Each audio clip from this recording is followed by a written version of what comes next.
নীলফামারীর Uttara export processing জোনে শ্রমিক ও আইনশৃঙ্খলা বাহিনীর মধ্যে রক্তক্ষয়ী সংঘর্ষে উত্তেজনা ছড়িয়ে পড়েছে। মঙ্গলবার সকালে শ্রমিকরা তাদের ন্যায্য দাবি দেওয়া নিয়ে ফটকের সামনে অবস্থান নিলে পরিস্থিতি উত্তপ্ত হয়ে ওঠে। শ্রমিকদের অভিযোগ, তারা দীর্ঘদিন ধরে সঠিক সময়ে মজুরি পাচ্ছেন না, ওভারটাইম ভাতা বকেয়া রয়েছে, ছুটি ও অন্যান্য সুযোগ সুবিধা বঞ্চিত হচ্ছেন। এরই মধ্যে কর্তৃপক্ষ অনির্দিষ্টকালের জন্য কারখানা বন্ধ ঘোষণা করলে ক্ষোভ আরও বাড়ে। এ অবস্থায় শ্রমিকরা কারখানার ফটকের সামনে অবস্থান নিয়ে সড়ক অবরোধ করেন এবং যান চলাচল বন্ধ করে দেন। খবর পেয়ে পুলিশ ও সেনাবাহিনী ঘটনাস্থলে উপস্থিত হলে শ্রমিকরা ইটপাটকেল নিক্ষেপ শুরু করেন। আইনশৃঙ্খলা বাহিনী পরিস্থিতি নিয়ন্ত্রণে আনতে টিয়ার গ্যাস, লাঠিচার্জ ও ফাঁকা গুলি চালায়।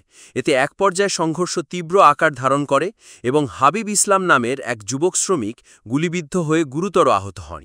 পরে তাকে উদ্ধার করে হাসপাতালে নেওয়া হলে কর্তব্যরত চিকিৎসক তাকে মৃত ঘোষণা করেন। নিহত হাবিব ইসলাম নীলফামারী সদর উপজেলার সঙ্গলসী ইউনিয়নের কাজিরহাট গ্রামের বাসিন্দা এবং ইপিজেডের ইকো কোম্পানির শ্রমিক ছিলেন। এ ঘটনায় আরও কয়েকজন শ্রমিক আহত হয়ে হাসপাতালে ভর্তি রয়েছেন। সংঘর্ষের পর পুরো এলাকায় আতঙ্ক ছড়িয়ে পড়ে এবং ইপিজেড এলাকা জুড়ে অতিরিক্ত পুলিশ ও সেনা মোতায়েন করা হয়। বর্তমানে পরিস্থিতি নিয়ন্ত্রণে থাকলেও শ্রমিকদের মধ্যে চরম ক্ষোভ বিরাজ করছে।